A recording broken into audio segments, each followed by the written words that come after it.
Hi, I'm Noel Bentley, and I'm the host of TEDxBearCreekPark. And today it's my pleasure to interview David Bentall. David's been a CEO in the engineering and construction industry.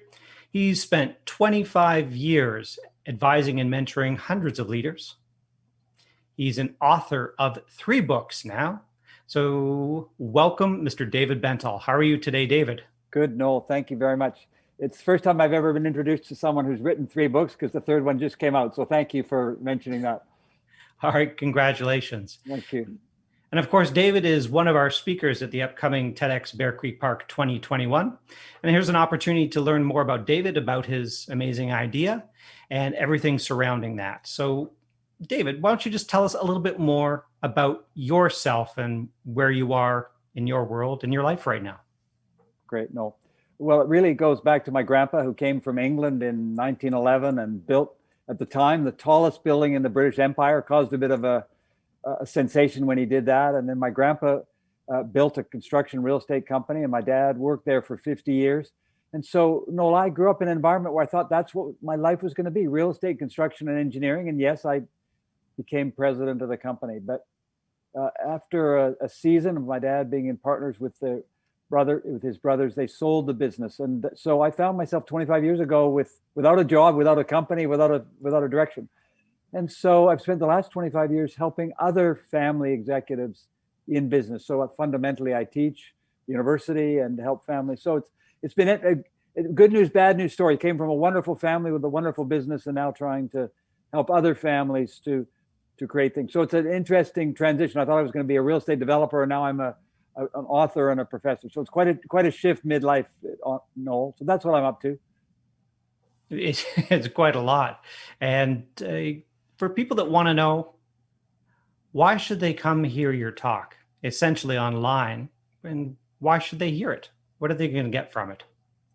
Well, Noel, one of the things I'm known for is being open. And so I'm going to share some of the mistakes that I made in my professional life. You mentioned that I'm a mentor to hundreds of executives, had the privilege of working mostly with successors in family business. And so I've learned a lot of lessons about what doesn't work in leadership.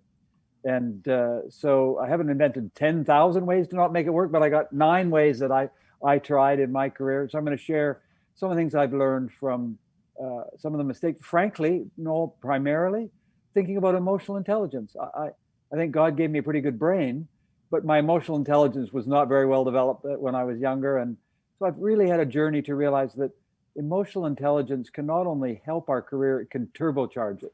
So I want to talk a little bit about those kinds of things. Right. And it's a lot of effort for a TED Talk to put it in, and all the hours that you have to put in for practicing and scripting and writing. What's motivating you? Why go through this entire process, David? Well, I think I've come to believe, Noel, that we don't all have to learn by the same mistakes. We can learn from others' mistakes. So I'm actually hoping I can help some young leaders avoid getting a bloody nose like I got, because it's just not worth it.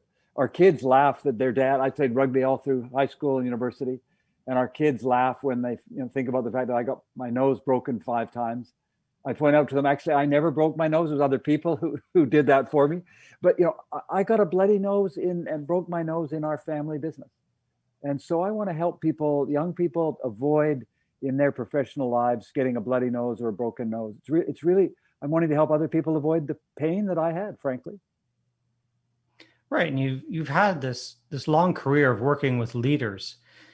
Is there sort of one group of leaders you normally work with? Or who is it that you work with normally? Or has it changed over time? No, it's very much focused towards those who are leaders in family business. So like I was a successor, 3rd generation, hoping to lead our family business. Ended up, as I said, leading the construction business for most of 10 years. But I really want to work with those who are up and coming leaders. And the target really for me is those who work in a family business. 85% of all companies in the world are family business. So that's most of the businesses out there. So that's the focus for me. You say that, it just reminds me that my parents had a family business. I'm not sure we could have afforded to hire you, David. It was a small we did our own little construction, things like that back in Toronto. And it was a huge part of our life, obviously. but leadership's for everyone. That's right. I'm curious for your talk. Who is your talk for? My talk is for anyone who aspires to lead. And I've often thought about leadership. The first file I ever created as a young man was a file on leadership because I wanted to be a leader. So I started collecting information on leadership. And I remember I had the privilege in my 20s to meet the former chaplain to the Queen of England. And I said to him, I want to be a leader. What do I need to do? And he said, to be a leader, you need to have a healthy dissatisfaction with the status quo. And I said, what does that mean? He said, it means you need to be able to look at a circumstance and see what needs to be fixed or changed.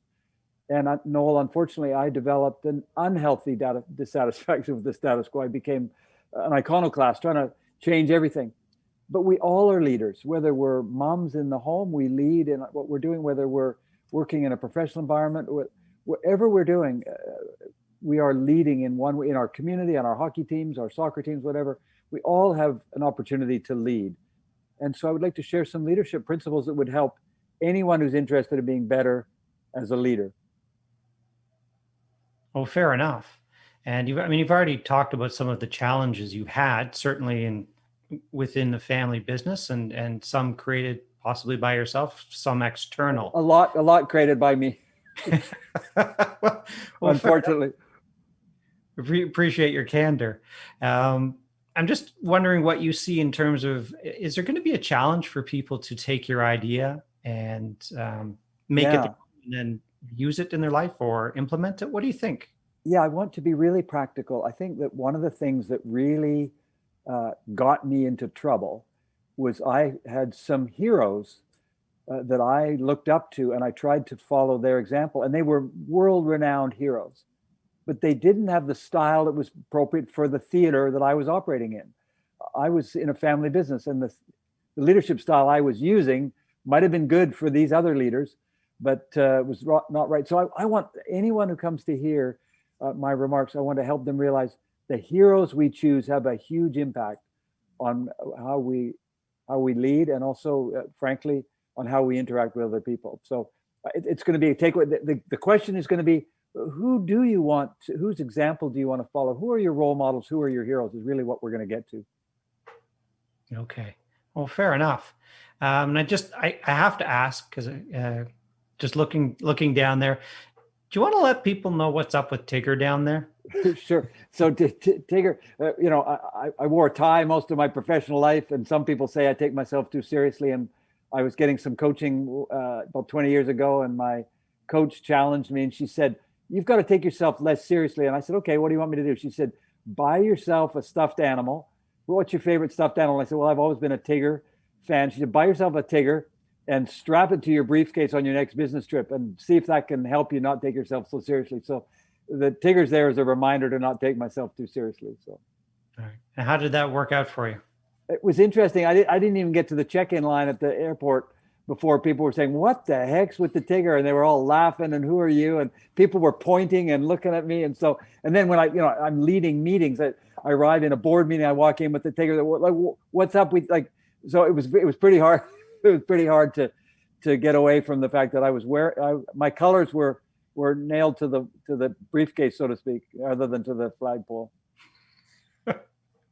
Oh, fair enough. I appreciate it. I mean, sometimes it's hard to do something different and do something that draws attention to yourself in a way like that. Have you ever seen any other leaders adopt something that was a little bit or a lot out of the norm, but for their own benefit? Well, it's interesting. Just yesterday, I was talking about a fellow whose reputation is, no matter where he goes, no matter what, tuxedo or dress suit, he's always in his deck shoes and bare feet. So he no socks. And so there's another real estate guy that I know. No matter what he wears, he's always got his white sneakers. So some people like to just have that little touch of I would describe it as rebellion, perhaps. And that you don't forget these folks, because that's something that they communicate. So maybe my yellow glasses, which are not a fashion statement, my yellow glasses are because my office has so much light. I need to keep my eyes from being irritated. So I don't particularly like the look of them, but maybe that's how people remember me. So. Well, fair enough. And thanks for sharing all of that with us, David. Did you want to leave people with something just to entice them to come? I always want to say come, but it's going to be log on to your computer on Saturday, March 27th and hear your talk. Please come to hear me share and have a good laugh at some of the mistakes I made. And I hope I will inspire you to think about who the heroes you have in your life and how perhaps you might want to think about adding some new ones and maybe getting rid of some of the ones that might not be serving you. So please come. I'd love to share my life experience and help you to lead better. Awesome. We really appreciate you taking the time to do this today, David. And again, we hope everyone's going to log on and see you at Saturday, March 27th, TEDx Bear Creek Park, 2021. Bring your Tigger. And bring your Tiggers.